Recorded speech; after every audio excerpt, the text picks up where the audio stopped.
तो इस वीडियो के अंदर हम देखेंगे कि ऑब्जेक्ट ओरिएंटेड प्रोग्रामिंग क्या है या ओप्स क्या है। तो और इसके अंदर हम देखेंगे कि सी प्लस प्लस के अंदर ओप्स के क्या कौन से कंसेप्ट यूज होते हैं और ये कंसेप्ट क्या होता है। सबसे पहले इसकी डेफिनेशन से समझते हैं कि ऑब्जेक्ट ओरिएंटेड प्रोग्रामिंग क्या चीज़ है। The major purpose of C++ programming is to introduce concept of object oriented to the C programming language। C++ programming language है, उसका मेजर जो पर्पस था वो यही था कि C लैंग्वेज के अंदर ऑब्जेक्ट ओरिएंटेड प्रोग्रामिंग को इंट्रोड्यूस किया जाए। C++ हमारी क्या थी, प्रोसीजरल प्रोग्रामिंग लैंग्वेज थी, बट उसके बाद हमारी जो C++ लैंग्वेज आई उसके अंदर ही ऑब्जेक्ट ओरिएंटेड प्रोग्रामिंग को ऐड किया गया। और उसके बाद आता है सेकंड डेफिनेशन है, object oriented programming is a paradigm that provide many concept such as inheritance, data binding, polymorphism is. जो हमारी ये ऑब्जेक्ट ओरिएंटेड प्रोग्रामिंग लैंग्वेज है इसके अंदर क्या होता है कि हमें कुछ कंसेप्ट मिलते हैं, इनहेरिटेंस, डाटा बाइंडिंग, पॉलीमॉर्फिज्म। ये कुछ कंसेप्ट है जिनकी वजह से जो प्रोग्रामिंग है हमारी वो क्या हो जाती है, आसान हो जाती है। और इसको अपडेट करना या इसके अंदर कुछ जो C++ की मेंटेनेंस है उसके अंदर हमें काफ़ी मदद मिलती है इन कंसेप्ट की वजह से। और इसके बाद आता है the programming paradigm where everything is represented as a object. Programming paradigm के अंदर क्या होता है कि जो हर चीज़ उसके अंदर ऑब्जेक्ट के रूप में रिप्रेजेंट की जाती है। Is now a truly object oriented programming language. जिस प्रोग्रामिंग लैंग्वेज के अंदर हर चीज़ ऑब्जेक्ट के रूप में हमें रिप्रेजेंट की जाती है उसे हम क्या कहते हैं, truly object oriented programming language कहते हैं। तो सबसे पहले जो truly object oriented programming language थी वो कौन सी थी, Smalltalk is considered as the first truly object oriented programming language.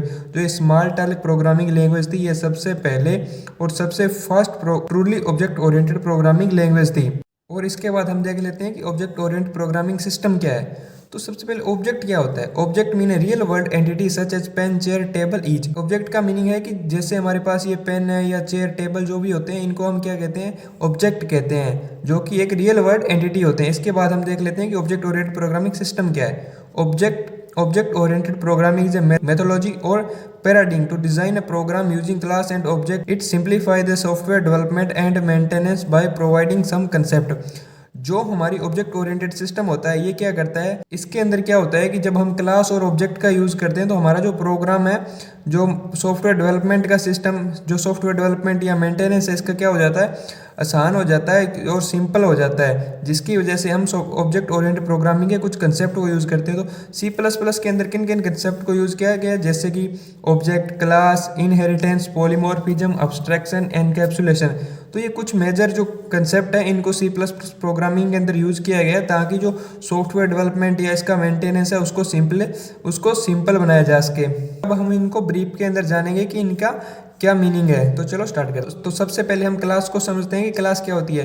Collection of object is now से क्लास। जो हमारे ऑब्जेक्ट होते हैं उनका जो कलेक्शन होता है उसको हम क्या कहते हैं, क्लास कहते हैं। जैसे कि ये क्लास के अंदर कुछ ऑब्जेक्ट को ऐड कर दिया गया उसको हम क्या मानते हैं, क्लास मानते हैं। Class is an unique entity. Class क्या होती है, आप में एक यूनिक एंटिटी होती है।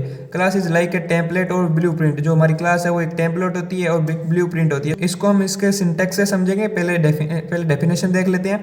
Class is a collection of data member और मेंबर फंक्शन। जो हमारी क्लास है वो क्या होती है, एक डाटा मेंबर और मेंबर फंक्शन का एक कलेक्शन होती है। जैसे कि हमारे पास यहाँ पे सिंटैक्स है, इसके अंदर क्या है, दो हेडर फाइल यूज की गई है। उसके बाद क्लास जो हमारी होती है वो फंक्शन के अंदर कैसे बनती है, तो पहले क्लास लिखा जाता है, उसके बाद जो हम क्लास बनाना चाहते हैं उस क्लास का हम क्या देते हैं, यहाँ पे नाम दे देते हैं। जैसे जगह पे हम जो मर्जी नाम चाहे वो रख सकते हैं। तो इसके बाद क्या होता है, और यहाँ पे करली ब्रैकेट स्टार्ट करके इसके अंदर डाटा मेंबर और मेंबर फंक्शन के कोड को ऐड किया जाता है। कुछ डेटा टाइप्स को ऐड किया जाता है। यहाँ पे मेंबर फंक्शन मतलब कुछ फंक्शंस बनाए जाते हैं।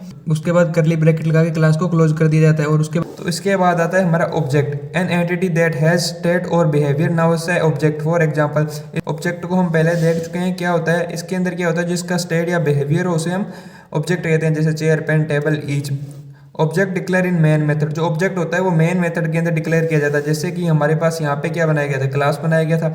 इसको क्लास को हम कॉल किससे करेंगे, ऑब्जेक्ट से करेंगे। तो हम यहाँ पे क्या बनाएंगे, मेन फंक्शन बनाएंगे, जिसको वो क्या होता है, मेन मेथड होता है, जिसके अंदर इस ऑब्जेक्ट को डिक्लेयर किया जाता है, जो कि क्लास के नीचे बनाया जाता है, क्लास के बाद में बनता है। और इसके बाद object is the key of the class, जो अब हमारा ऑब्जेक्ट होता है वो क्या होता है, इस क्लास की की होती है। जैसे कि हमने यहाँ पे बनाया है क्लास का नेम और ऑब्जेक्ट नेम, तो हमारे पास यहाँ पे एक क्लास है जिसका हमने कोई भी नेम रखा, उसको हम क्या करेंगे यहाँ पे लिख देंगे और उसके बाद हम ऑब्जेक्ट का नाम लिख लेंगे। तो इससे क्या होता है, जब हमारा मेन मेथड होता है, इस क्लास को हम कॉल करके ही इसके अंदर जो हमने फंक्शन लिखा है उसको हम रन करवा सकते हैं। तो हम क्या करेंगे, जो हमारा मेन मेथड है उसके अंदर हम इसका ऑब्जेक्ट बनाएंगे जिसको हम इसकी की कहते हैं। इसका ऑब्जेक्ट बना के हम इसको कॉल करके और इसके प्रोग्राम को रन करवा सकते हैं, क्योंकि जो ऑब्जेक्ट है वो इसकी की है। जो ऑब्जेक्ट के बिना जो हमारी क्लास होती है वो रन नहीं होती। Every work perform in the class possible by object. तो जैसे कि ऑब्जेक्ट क्या है, क्लास की है, तो जब हमारे पास की नहीं होगी कोई ऑपरेशन या कोई वर्क कैसे परफॉर्म होगा। जब हमारे पास की होगी तभी हम उस क्लास के अंदर जो भी फंक्शन बनाया है उसको हम ऑब्जेक्ट के द्वारा कॉल करके ही रन करवा सकते हैं। और इसके बाद आ जाता है हमारे पास inheritance. When one object acquire all property of another object is now an inheritance. जब एक ऑब्जेक्ट दूसरे ऑब्जेक्ट की प्रॉपर्टी को एक्वायर करता है उसे हम क्या कहते हैं, इनहेरिटेंस कहते हैं। It provide code reusability. तो जब हम पहले जो हमने ऑब्जेक्ट बनाया उसको हम दूसरे ऑब्जेक्ट के अंदर सिंपली कॉल करके यूज कर सकते हैं, तो हमें क्या ज़्यादा कोड लिखने की जरूरत नहीं पड़ती। उसकी वजह से कोड जो है वो रीजिबिलिटी मतलब कोड को कम लिखना पड़ता है। It is use to achieve run time polymorphism. जो रन टाइम हमारा पॉलीमॉर्फिज्म होता है उसको हम अचीव करने के लिए इनहेरिटेंस का यूज करते हैं। Object always declare by child class.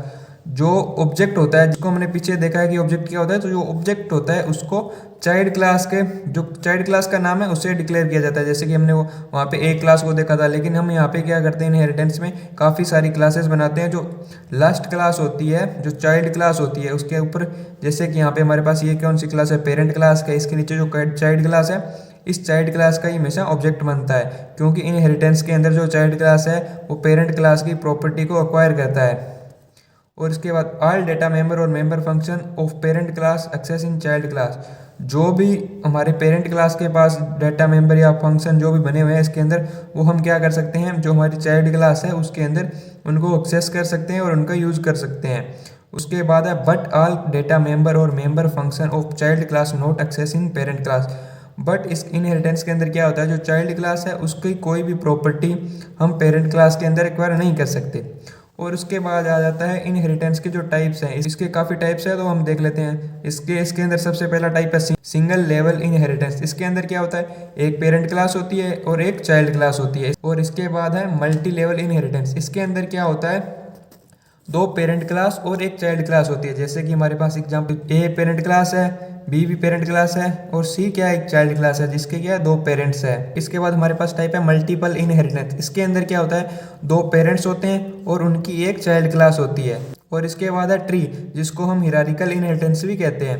तो इसके अंदर क्या होता है कि एक पेरेंट क्लास होती है लेकिन दो चाइल्ड क्लास होती है। और इसके बाद है हाइब्रिड इनहेरिटेंस, जिसके अंदर क्या होता है कि एक साइड में तो दो पेरेंट्स है और एक साइड क्या है, एक ही पेरेंट है और इन दोनों का क्या है, एक चाइल्ड क्लास होती है। तो हमारे पास मल्टीपाथ इनहेरिटेंस। इसके अंदर क्या होता है कि जो पेरेंट क्लास है वो एक पेरेंट क्लास है और इसकी दो चाइल्ड क्लास है बी और सी, और इन दोनों चाइल्ड क्लास की एक थर्ड चाइल्ड क्लास है डी। तो मल्टीपाथ इनहेरिटेंस के अंदर ऑब्जेक्ट किसका बनेगा, डी का, क्योंकि ये इन तीनों की एक सब चाइल्ड क्लास है। तो ऑब्जेक्ट हमेशा जो चाइल्ड क्लास होती है उसी का बनता है। इसके बाद हमारे पास कंसेप्ट है अब्स्ट्रैक्शन। अब्स्ट्रैक्शन का क्या काम होता है, जो यूज़र को हम डेटा दिखाना चाहते हैं उसको हम शो करते हैं, और जो डेटा हम यूज़र को नहीं शो करना चाहते उसको हम अब्स्ट्रैक्शन की मदद से हाइड कर देते हैं। तो अब्स्ट्रैक्शन मेनली क्या है कि डेटा को हाइड करने का एक कंसेप्ट है, जिसके अंदर हम जो यूज़र को डेटा दिखाना चाहते हैं उसको दिखा देते हैं, और जिसको हम जो डेटा हम यूज़र से हाइड करना चाहते हैं उसको अब्स्ट्रैक्शन की मदद से हाइड कर देते हैं। जैसे हाइडिंग इंटरनल डिटेल, जो हमारी इंटरनल डिटेल्स होती है उसको हम क्या करते हैं, यूज़र से हाइड करते हैं। तो उसको हम किसकी मदद से हाइड करते हैं, अब्स्ट्रैक्शन की मदद से। And showing functionality is now abstraction, और जो उसकी फंक्शनैलिटी है उसको हम यूज़र को शो कर देते हैं और बाकी जो हमारी इंटरनल डिटेल है उसको हम हाइड कर लेते हैं। और इसके बाद टाइप आता है हमारे पास एनकैप्सुलेशन। एनकैप्सुलेशन के अंदर क्या होता है, बाइंडिंग। इसका मीनिंग क्या है कि व्रेपिंग। जैसे कि हमारे पास कैप्सूल होता है उसको हम क्या उसके अंदर क्या होता है, काफ़ी सारे दवाइयाँ को एक साथ मिलाकर उसे रैप किया जाता है। तो binding code and data together into a single unit is now encapsulation. तो इसके अंदर एनकैप्सुलेशन का क्या मीनिंग है कि जो हमारा डाटा है, अलग अलग जो डाटा है उसको क्या करता है एक सिंगल यूनिट में इकट्ठा करता है। उसको हम क्या कहते हैं, एनकैप्सुलेशन, मतलब बाइंडिंग करना या उसको रैपिंग करना। फॉर एग्जाम्पल जैसे कि हमारे पास कैप्सूल है, it is a wrapper with different medicine.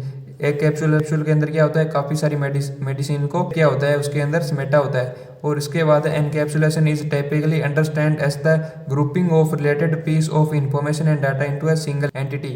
जो एनकैप्सुलेशन है उसके अंदर क्या होता है, जो काफ़ी हमारे पास डाटा या इन्फॉर्मेशन होती है उसको क्या करता है एक सिंगल यूनिट के अंदर या एक सिंगल एंटिटी उसकी बना देता है, जिसके अंदर हमारा जो सारा डाटा है वो क्या हो जाता है एक ग्रुपिंग के अंदर, एक पीस के अंदर इकट्ठा हो जाता है।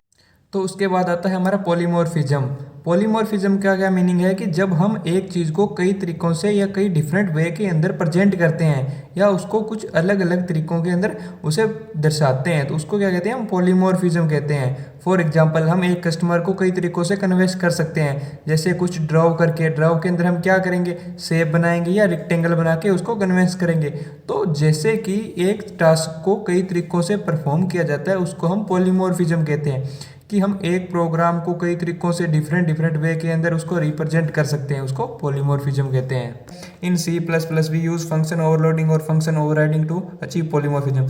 हम C++ के अंदर क्या जो फंक्शन ओवरलोडिंग और फंक्शन ओवरराइडिंग का जो कंसेप्ट होता है उसको हम आगे पढ़ेंगे, लेकिन इनको अचीव करने के लिए हमें किसकी जरूरत पड़ती है, पॉलीमॉर्फिज्म की जरूरत पड़ती है। इस वीडियो के अंदर हमने जाना कि ऑब्जेक्ट ओरिएंटेड प्रोग्रामिंग लैंग्वेज क्या है या UPS क्या है और UPS के कंसेप्ट क्या है। तो ये कुछ UPS के कंसेप्ट थे जिनका हमने सिर्फ बेसिक क्लियर किया है, इनको हम ब्रीफ में आगे आने वाली वीडियो में देखेंगे। आई होप फ्रेंड्स आपको हमारी वीडियो अच्छी लगी होगी। वीडियो को लाइक करें और चैनल को सब्सक्राइब करें और वीडियो को अपने फ्रेंड्स के साथ शेयर जरूर करें। Thank you for watching video.